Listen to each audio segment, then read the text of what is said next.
Okay, so that was the second interruption. I'm rebuilding my deck, and so I just had a giant truck pull up with like a forklift, and they delivered a whole bunch of cedar decking. So, okay. Miss Frisbee did not believe at all that it was rabies the men were looking for. She wished Mr. Fitzgibbon, doctor, dragons. Okay. At 10, never saw such a lazy cat. By the time it was dark, Miss Frisbee waited a few minutes until she was sure they were really gone, or until her eyes adjusted so she could see the bars of her cage. There were vertical bars, smooth and no thicker than matchsticks, which made them slippery to climb. But by turning more or less sideways, she was able to grip them fairly well. She inched her way up to the sliding door and tried to lift it. She could tell from the first pull that it was no use. The door was stiff and it was heavy, and she could not get a good enough grip on either side of it, or the cage wall to exert much pressure. Still, she kept trying, first lifting on the middle of the door, then on one corner, then another, straining every muscle. In half an hour, she admitted defeat, at least for the moment. She climbed back down to the bottom of the cage. She sat there, shaking from the effort, and thought, somehow she had to get out. Her children, even now, could be alone in the dark, alone at night for the first time. Martin and Teresa would be trying to reassure the younger ones. Yet they themselves would be badly frightened. What would they think? Since she had not told them about Dragon and the sleeping powder, she hoped that perhaps they would decide she had, for some reason, stayed with the rats. But at 11, which could not be far off, she could not read the kitchen clock in the dark. The rats would arrive to move the house. Or would they, knowing, since Justin must have told them, that she had not come out of the kitchen? She thought they would, she hoped they would, and that Justin would go with them and talk to the children and try to calm their fear. There was something about Justin, a kind of easy confidence that would help them.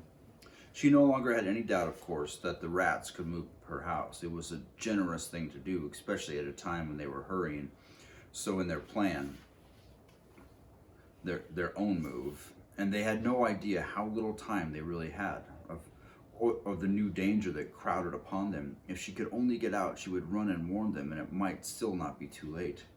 She thought, it's a good plan and a brave one. It would be the first time in all the world that intelligent beings besides men had ever tried to start a real civilization of their own. They ought to have a chance. It was not right they should be killed at the last minute or captured. Could it be that they, the men who were coming, were somehow connected with Nim? Or was it more likely, as Paul had guessed, that they were only worried about rabies? She decided it didn't really matter. The result would be the same. The day after next, the truck would come with its poison gas, and that would be the end of their plans unless they could be warned. Warily, she got up to climb the wall and try the door again. She heard a noise. It was in the kitchen near her cage, a small scuffling on the hard linoleum floor. Now, what kind of bird can that be? No, with no wings. It was Justin's voice, very soft, and he was laughing. Justin? I thought you might like to come home. Your children are asking for you. Are they all right? They're fine. They were worried, but I told them I'd bring you back. They seemed to believe me. But how did you know that you were here? You forgot. I was waiting just under the cabinet. I heard what happened. I felt like biting Billy full of holes. But as soon as I heard that you were safely in the cage, I went and told the children you were all right. But that you'd be a little late. I didn't tell them exactly why. Now, let's get you out. I tried. I couldn't open the door. I'll get it open. I brought along a few tools, burglar's tools, you might say, in my backpack. Should I climb up the stand? No, it looks slippery. I think I'll try the curtain. And in a matter of seconds, Justin had swarmed up a window curtain a foot away, and she heard a thump as he leapt and landed on the top of the cage, which swayed under the impact. The noise was slight, but they both listened intently for a moment to see if it produced another from upstairs. All quiet. Now let me take a look at that door. Justin climbed easily down the cage. Oh, I hope you can get it open. I can, Justin said, examining it easily enough, but I don't think I will. Why not? I'm gonna check, because they're still unloading out there.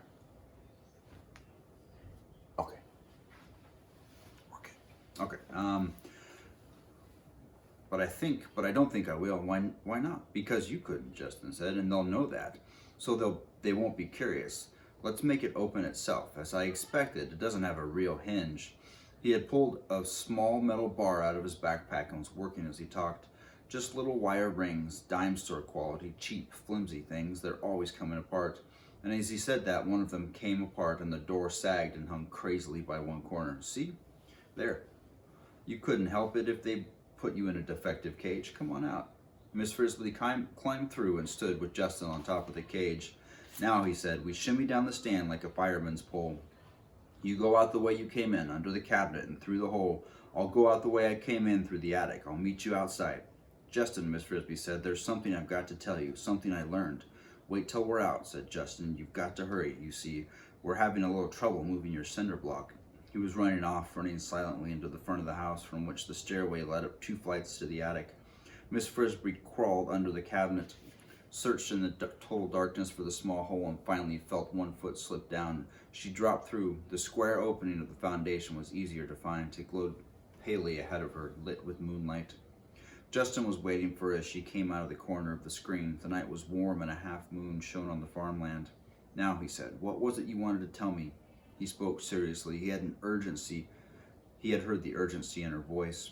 They hurried toward the garden, rounding the back porch. There, a dark heap in the moonlight, lay Dragon, no threat to anyone tonight. Some exterminators are coming to poison all of you, Miss Frisbee told him, as briefly as she could of the conversation she'd heard at the Fitzgibbons' dinner table. 7 rats, Justin said. Rabies. It might be, but I'll bet it was Jenner. When are the men supposed to come? Day after tomorrow. To her surprise, Justin stopped. He looked at her in admiration. You know, he said, I had a feeling the first time I clapped eyes on you that you'd bring us good luck. Good luck? She was amazed. Oh, it's bad news. It's serious. We'll have to change our plans, and quickly. But think how much worse it would have been if you hadn't overheard it. We wouldn't have had a chance. They came into the garden. Is Nicodemus here? Miss Frisbee asked. No, in a few minutes I'll go and tell him, but first we need your help to get started moving your house. My help? What can I do? You can talk to your neighbor. She seems to think we're stealing your cinder blocks. She bit Arthur in the leg. At one end of the big stone in the middle of the garden, 10 rats were digging briskly, using scoops that looked more like teaspoons than shovels, piling the earth neatly beside a hole almost as big enough to hold Miss Frisbee's house. But on the other side of the stone, there was an impasse. Here, another 10 rats stood, baffled, in a semicircle. Behind them, they had deposited a jumble of equipment, odd-shaped metal bars, pulleys, wooden structures that looked like ladders, other pieces of wood that resembled small logs. But between the rats and Miss Frisbee's front door stood a small, defiant figure. The rats, looking enormous by comparison, remained a respectful distance away from her. Why, said Miss Frisbee to Justin, it's the shrew. Yes, said Justin, and acting shrewish. One of the rats was speaking. Miss Frisbee recognized Arthur. But I told you, ma'am, we do have Miss Frisbee's permission. She wants us to move her house. Ask the children. Call them up. Don't tell me that. What have you done with Miss Frisbee? It's a good thing the children haven't heard you. They'd be frightened half to death. If Miss Frisbee wanted to move her house, she'd be here. It's all right, called Miss Frisbee, running forward. I'm here. I gotta get a drink of coffee.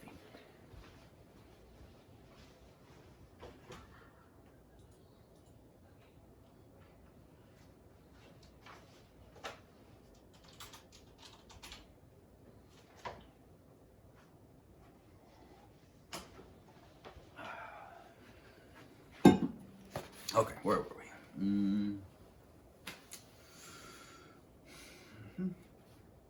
It's very kind of them. Kind, said the shrew. Great hulking beast. What do you mean? It took several more minutes of reassurance by Miss Frisbee before the shrew grudgingly moved aside, still muttering warnings. I wouldn't trust them. How do you know they'll do what they say? That, of course, Miss Frisbee could not explain to her. The rats now commenced to dig busily at the dirt on top of and around Miss Frisbee's cinder block. Justin said, I've got to go and talk to Nicodemus. You better get the children out, Miss Frisbee. Miss Frisbee hurried into the house. She found them waiting in the living room, unaware of the small crisis that had been taking place outside. As Justin had said, they did not seem worried. We were scared at first, Teresa said, but then one of the rats came to see us. He couldn't come in, but he called to us, and we came out, Martin and I. He said his name was Justin. Have you met him? He's very nice. I've met him, said Miss Frisbee.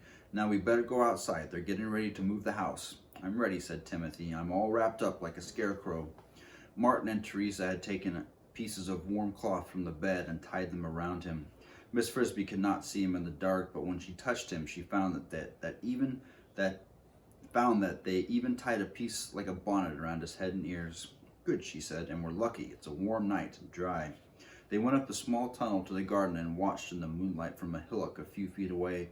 The rats had finished digging the new hole, and all 20 of them were working near the house. It was a sight to see. As soon as the earth had been cleared from the top and sides of the cinder block so that it lay fully exposed in its hole, all the rats turned to the pile of equipment. Under Arthur's direction, the ladder-like structure became a scaffolding, 4 small towers standing near one near each corner of the block. Across the tops of these, the rats had fastened strong light bars of metal, probably, Miss Frisbee thought, from the toy tinker's truck. From these bars they now hung pulleys wound with strong, thin cord, and at the end of the cords they fastened hooks which they slipped into the oval-shaped holes in the cinder block and pulled taut. 5 strong rats stood by each cord. One of them, Miss Frisbee noticed, was bigger than the rest, her friend Brutus. "Heave!" called Arthur. The 20 rats strained on the cords and the block rose an inch. Each rat stepped back a pace. "Heave!" Another inch. Slowly the heavy block rose from the hole until it hung 2 inches above ground level. "Steady," said Arthur. "Get the rollers." 8 rats, 2 from each group, ran to the round pieces of wood Miss Frisbee had noticed earlier. These resembled sawed-up pieces of broom handle, each about a foot long. The two rats to a roller, they slipped 4 of these under the cinder block so that they lay athwart the hole like bars across a window. "Lower away," said Arthur, and the cinder blocks came to rest gently on the rollers. All right, I'm going to stop the video and then start another one.